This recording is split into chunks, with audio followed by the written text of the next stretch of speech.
कोल्हापूरचे नूतन आयुक्त doctor Rajendra Bharud action मोडवर विविध विकास कामांची प्रत्यक्ष पाहणी।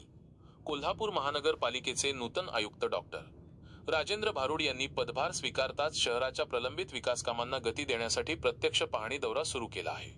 आज बुधवारी सकाळी 8 वाजल्यापासून त्यांनी शहरातील महत्त्वाच्या प्रकल्पांना भेटी देऊन कामांचा आढावा घेतला।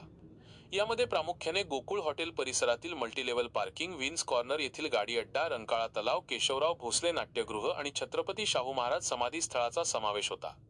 पाहणी दरम्यान आयुक्तांनी कडक सूचना देताना सांगितले की गोकुळ हॉटेल परिसरातील पार्किंगचे काम तातडीने पूर्ण करून ते जनतेसाठी खुले करावे। विन्स कॉर्नर परिसरातील अतिक्रमण हटवून महापालिकेच्या जागांवर मालकी फलक लावण्याचे निर्देश त्यांनी इस्टेट विभागाला दिले। केशवराव भोसले नाट्यगृहातील प्रलंबित तांत्रिक कामे पूर्ण करून व्यवस्थापन धोरण निश्चित करण्यास सांगतानाच रंकाळा तलाव परिसरात फिशिंग आणि बोटिंगच्या माध्यमातून महापालिकेचे उत्पन्न वाढवण्यावर त्यांनी भर दिला। ऐतिहासिक वारसा असलेल्या छत्रपती शाहू महाराज समाधी स्थळाच्या दुसऱ्या टप्प्यातील कामे जलद गतीने पूर्ण करून उद्घाटनाचे नियोजन करण्याच्या सूचनाही त्यांनी दिल्या।